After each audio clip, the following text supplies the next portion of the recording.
हमारे जो पूर्वज थे संस्कृत के मूर्धन्य विद्वान थे। हमारे दादाजी परदादाजी भी शिक्षक थे, दादाजी भी शिक्षक थे सरकारी, और अभी भी वर्तमान में भी जो है पिताजी बड़े पिताजी हैं हमारे प्रधानाचार्य हैं। और बीपीएससी टीचर की रियल सैलरी क्या होती है?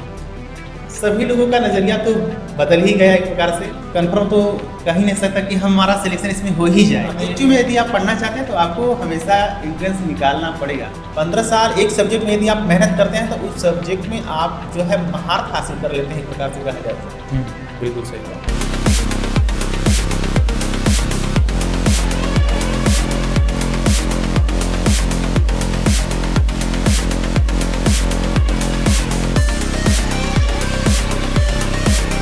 साथियों नमस्कार, मैं अंशु राय, आपका होस्ट करियर ट्रुथ के इस YouTube चैनल पे एक बार फिर से आपका स्वागत है।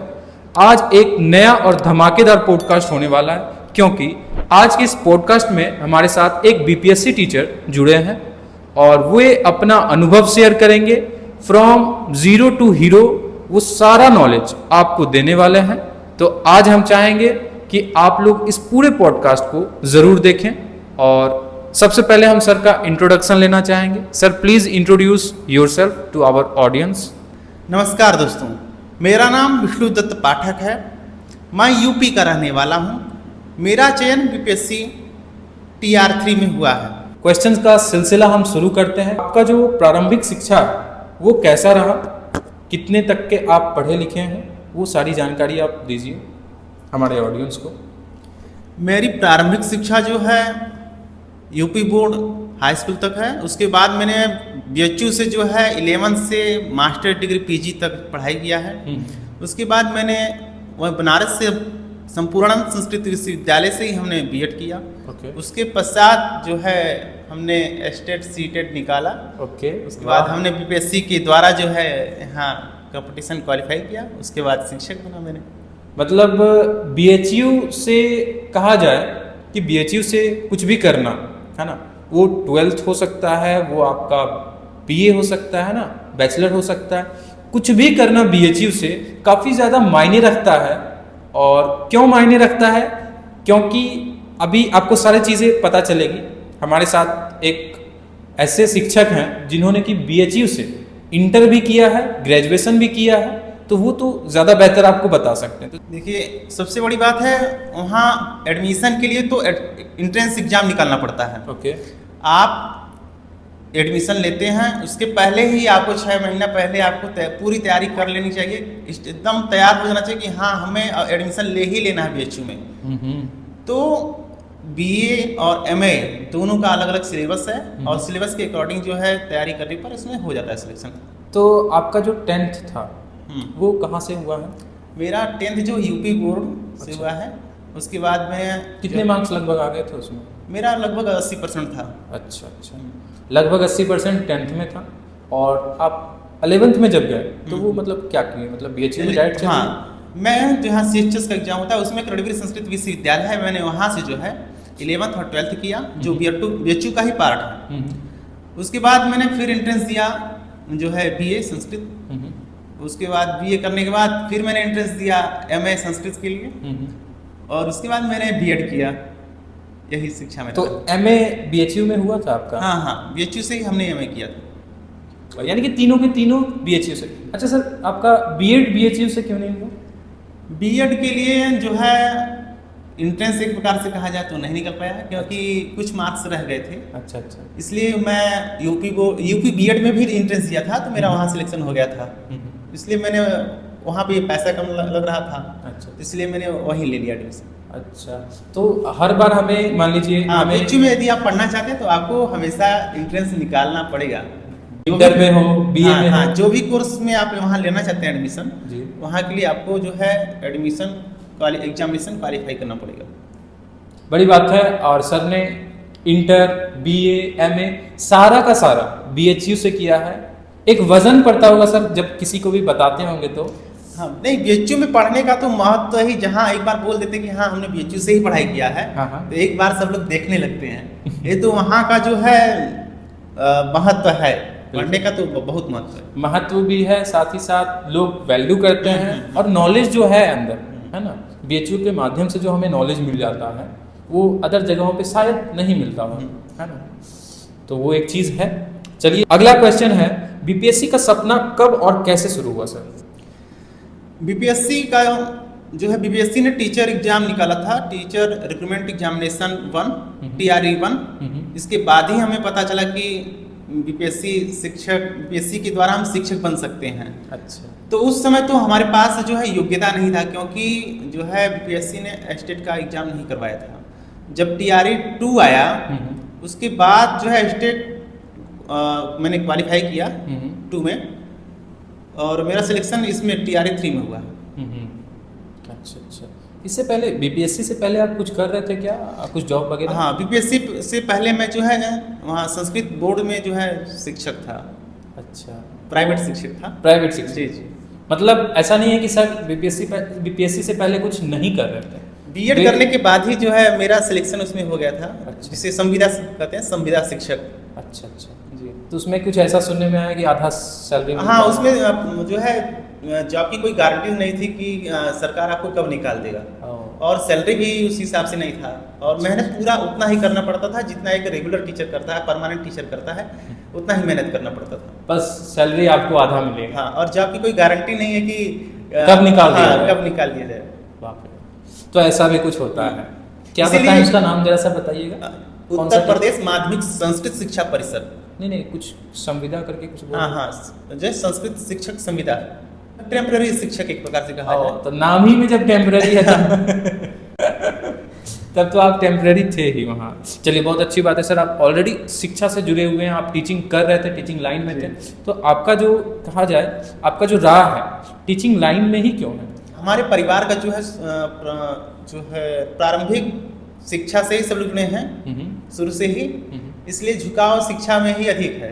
अच्छा, जैसे फॉर एग्जाम्पल? जैसे हमारे दादाजी परदादाजी भी शिक्षक थे, दादाजी भी शिक्षक थे सरकारी, और अभी भी वर्तमान में भी जो है पिताजी, बड़े पिताजी हैं हमारे प्रधानाचार्य हैं, और हैं शिक्षक हैं। तो फैमिली बैकग्राउंड? हाँ, जो फैमिली बैकग्राउंड है, सभी लोग लगभग शिक्षा से जुड़े हुए हैं, इसलिए मैंने भी इंटरेस्ट रहा कि हाँ, इंटरेस्ट है। क्या संस्कृत के पीछे, संस्कृत सब्जेक्ट चुनने का पीछे कोई कारण? संस्कृत सब्जेक्ट चुनने का सबसे बड़ा कारण है फैमिली बैकग्राउंड। फिर से वही बात आ गई, फैमिली बैकग्राउंड। हाँ, हमारे जो पूर्वज थे संस्कृत के मूर्धन्य विद्वान थे। अच्छा। और इसी का हमने जो है पालन करने के लिए, ताकि जो है हमारी आने वाली पीढ़ी निरंतर बनी रहे, संस्कृत। हाँ, लोप न हो इसका, इसीलिए हमने इसका चयन किया। बिल्कुल, बहुत बड़ी बात है।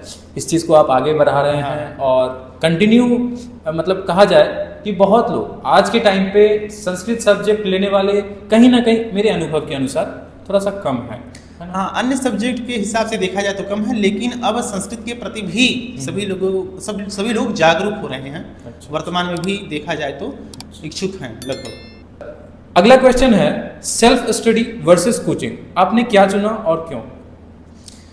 मैंने सेल्फ स्टडी चुना, क्योंकि कोचिंग के ऊपर हम कभी निर्भर नहीं रहे। जो भी करना है स्वयं करना है, और सहायता लेना है तो सोशल, जैसे यूट्यूब हुआ, और कई माध्यम से ऐप्स के द्वारा भी पढ़ाई होती हैं। तो मैं अधिकतर जो है अपने से ही पुस्तक के द्वारा ही अध्ययन किया। अच्छा, तो एक तरीके से आपकी बातों से हमें ये समझ में आ रहा है कि आपका जो झुकाव है सेल्फ स्टडी की तरफ थोड़ा ज़्यादा। हाँ। कोचिंग से पढ़ाई वगैरह बिल्कुल नहीं हुआ? नहीं, कोचिंग से तो मैंने पढ़ाई नहीं किया है।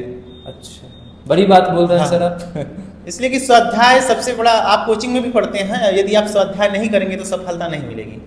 अच्छा सर, अभी अगर हम बात करें, आपका जो रूटीन रहा होगा स्टूडेंट लाइफ में, क्या रूटीन था उन दिनों?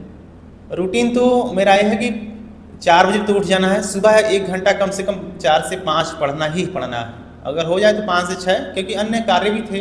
तो मैं सुबह 3 से जो है 5 या 4 से 5 लगभग डेली पढ़ता था।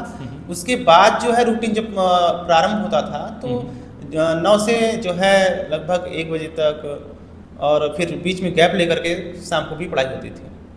तो आपका पढ़ाई शुरू हो जाता था, कहते ना कि सुबह सुबह उठ करके पढ़ो, वो वाला बात आप शुरू से ही सत्य कर रहे हैं, है ना?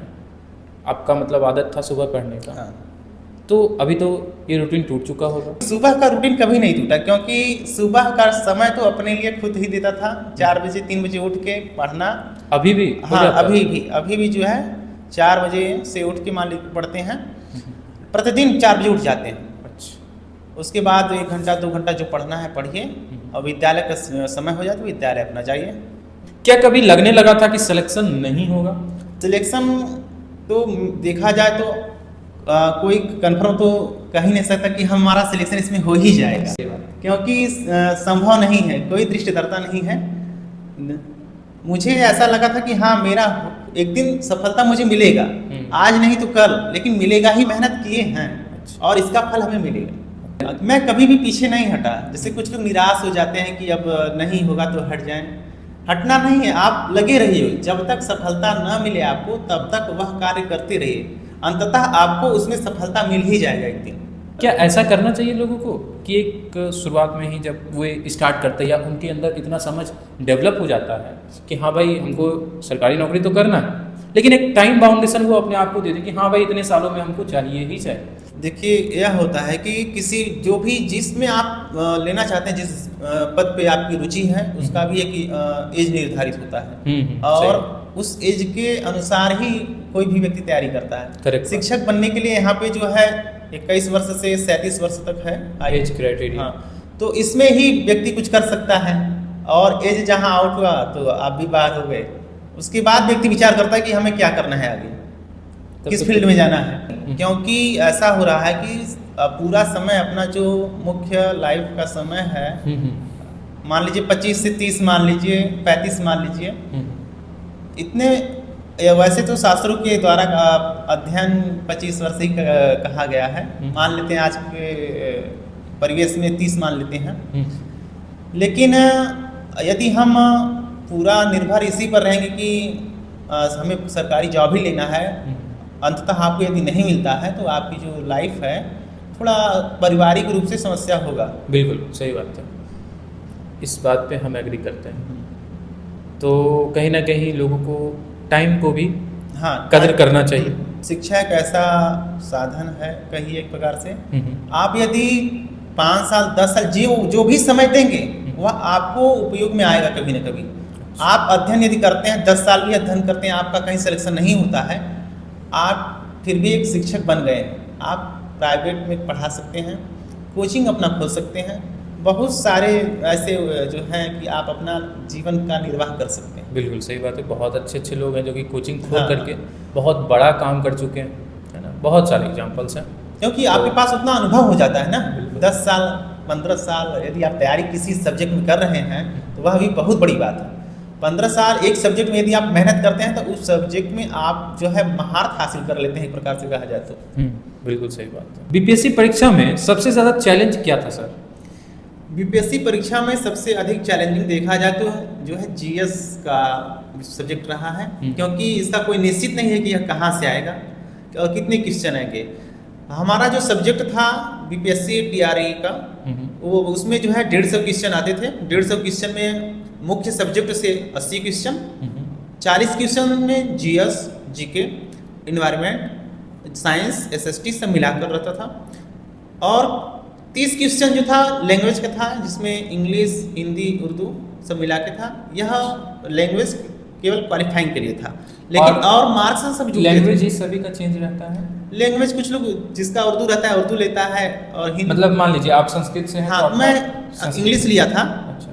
और हिंदी लिया था लैंग्वेज में। अच्छा। 30 मार्क्स रहते हैं। मेन सब्जेक्ट कौन वाला रहता है? मेन सब्जेक्ट में मैं संस्कृत लिया था। तो मेन सब्जेक्ट के नाम से एक अलग सब्जेक्ट है, हाँ, लैंग्वेज करके एक अलग हाँ, सब्जेक्ट रहता है। Okay. जैसे क्या है ना कि मेन सब्जेक्ट में आप साइंस ले सकते हैं, एसएसटी, हिंदी, इंग्लिश, मैथ्स, कुछ भी ले सकते हैं, कोई भी सब्जेक्ट जिसमें पद हो। सही।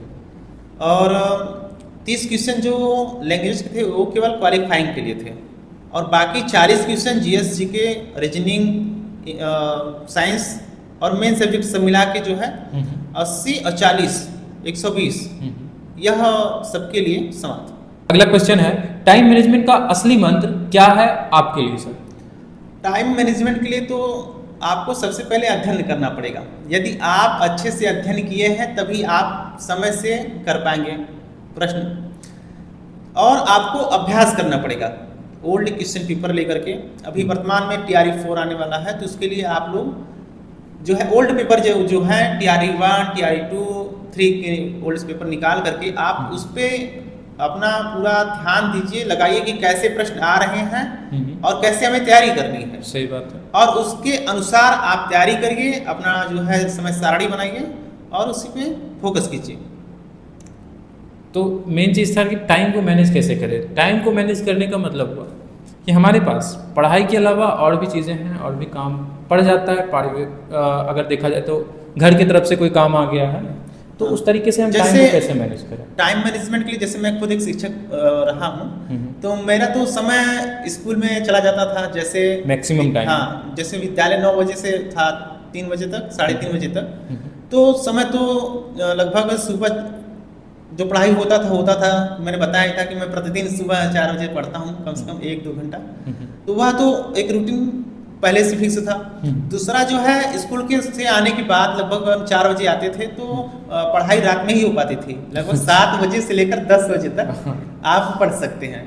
और आप वैसे अपना टाइम मैनेजमेंट आप स्वयं बनाइए कि हाँ, हमें कितना पढ़ना है, कैसे पढ़ना है, क्योंकि सबकी पढ़ने की क्षमता अलग होती है। कुछ लोग जो है 5 घंटे पढ़ के भी निकाल देते हैं, कुछ लोग वही 10 घंटे पढ़ के नहीं निकाल पाते हैं। तो आप अपनी क्षमता को पहचानिए और उसके अनुसार कार्य करिए।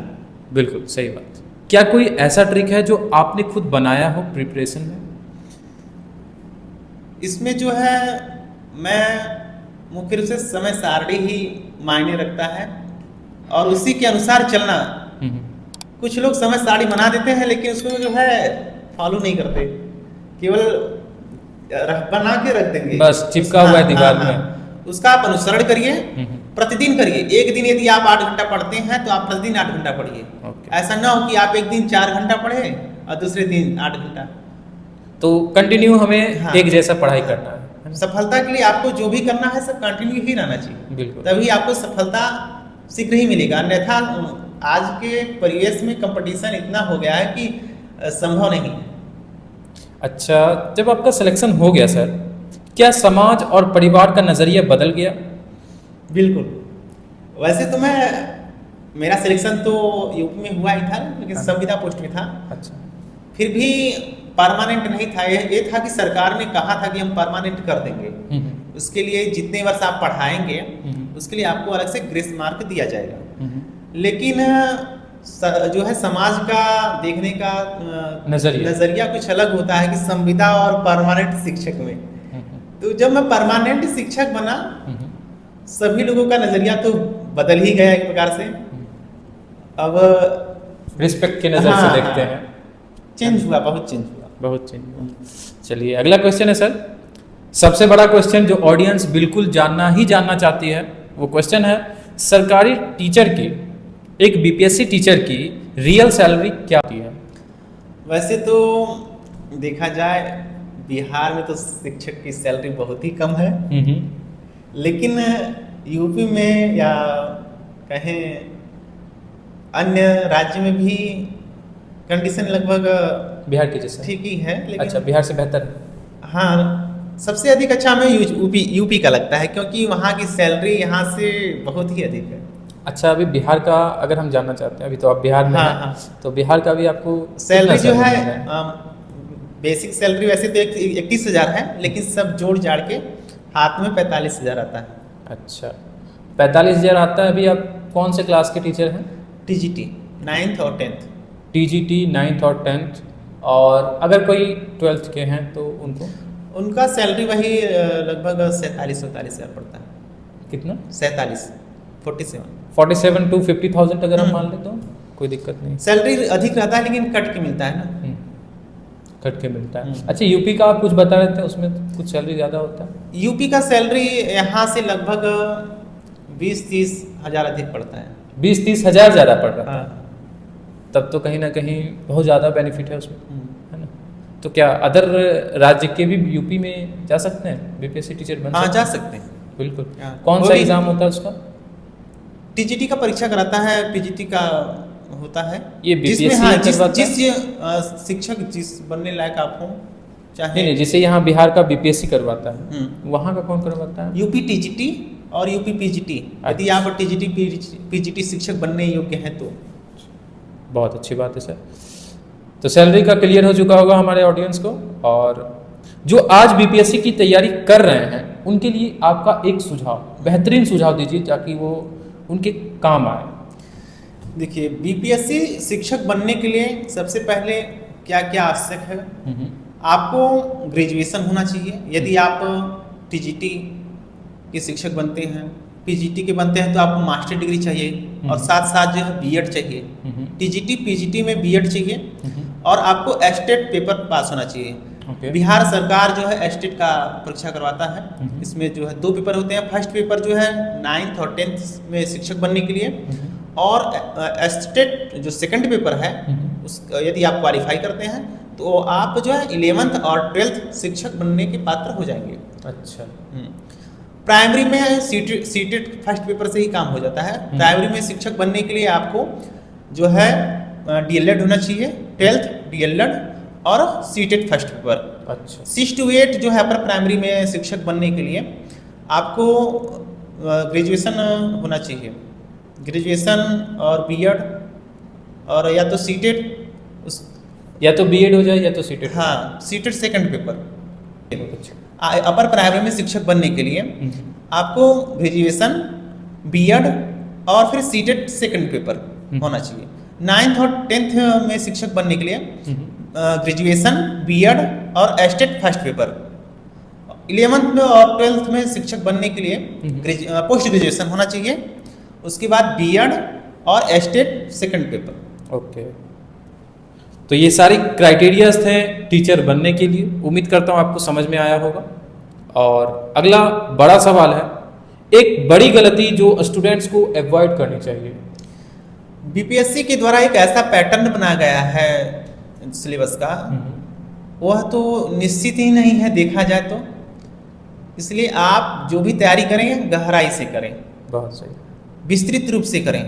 यहाँ पे जो पूछने का क्वेश्चन जो आता है उसमें 5 विकल्प रहते हैं, इसलिए और जो है कंफ्यूजिंग हो जाता है। जो जब 4 ऑप्शन रहते हैं तो एक अनुमान लगा के चल जाता है जो क्वेश्चन नहीं आ रहे हैं, लेकिन जब 5 हो जाता है वहाँ पर बहुत समस्या होता है। थोड़ा सा कहीं ना कहीं कंफ्यूजन हाँ। ज़्यादा क्रिएट हो जाता है। क्या सिर्फ मेहनत ही काफ़ी है या स्ट्रेटेजी भी ज़रूरी है? देखिए, सरकारी जॉब पाने के लिए तो दोनों ही आवश्यक है, मेहनत भी और हाँ, स्ट्रेटेजी भी। दोनों।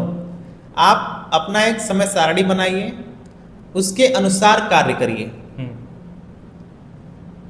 और बाकी आप पिछले जो सैंपल पेपर्स हैं, हाँ, उनको ओल्ड देखते रहिए। देखिए, यही होता है कि कोई भी एग्जाम देना हो सबसे पहले उसकी पैटर्न जानिए, क्या पैटर्न है। पैटर्न जानने, पैटर्न तो कुछ रहता है लेकिन आपको ओल्ड पेपर भी देखना चाहिए, क्योंकि क्या होता है कभी कभी पैटर्न से बाहर के भी क्वेश्चन आ जाते हैं।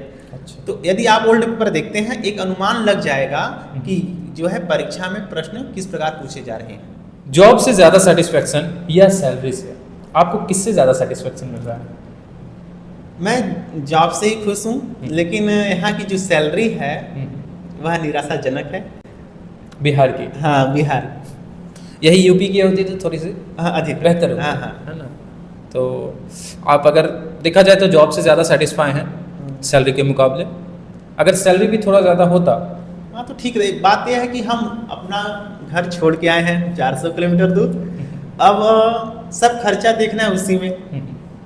ऊपर से सैलरी- दूर भी है, हाँ, और ऊपर से सैलरी भी कम है। तो ये एक इसीलिए प्रॉब्लम थोड़ा की बात है। हाँ। है ना। दूर होते तो चलो ठीक था, लेकिन सैलरी, कम हाँ, सैलरी अगर अच्छा होता तो कोई दिक्कत नहीं था, लेकिन दूर है प्लस सैलरी भी कम है, इसलिए थोड़ा निराशाजनक है। तो क्या आप इन फ्यूचर यूपी? हाँ, यदि कहीं होता है तो हम यहाँ छोड़ देंगे। पढ़ाई चल रही है? हाँ, पढ़ाई चल रहा है। अच्छा, एक बड़ा सवाल है, अगर बीपीएससी टीचर ना बनते तो आज क्या करते हैं? यदि हम बीपीएससी शिक्षक नहीं बनते तो हम आज भी संविदा शिक्षक होते और वहीं पे हमारा जो है अध्यापन चल रहा होता। अच्छा अच्छा। तो क्या मतलब आपको क्लियर था कि हमको जब भी बनना है तो टीचर ही बनना है? हाँ, मेरा इधर फिक्स उधर था। कुछ नहीं? हाँ, मेरा पहले से ही फिक्स था कि हाँ हमें शिक्षक ही बनना है। टीचिंग लाइन में ही जाना है। चलिए, बहुत अच्छा लगा सर आपसे बात करके। तो उम्मीद करता हूं आपको यह पॉडकास्ट काफ़ी ज़्यादा वैल्यूबल लगा होगा, क्योंकि इसमें बहुत सारी जानकारी आपको ऐसे जानने को मिली होगी जो कि शायद आप नहीं जानते होंगे। तो इसी तरह के वीडियोस के लिए वीडियो को लाइक और चैनल को सब्सक्राइब करके बेल आइकन को ऑन कर लें, क्योंकि अगला संडे एक नया और धमाकेदार वीडियो आएगा जो कि आपको सबसे पहले मिलेगा। मिलते हैं अगले वीडियो में, तब तक के लिए नमस्कार।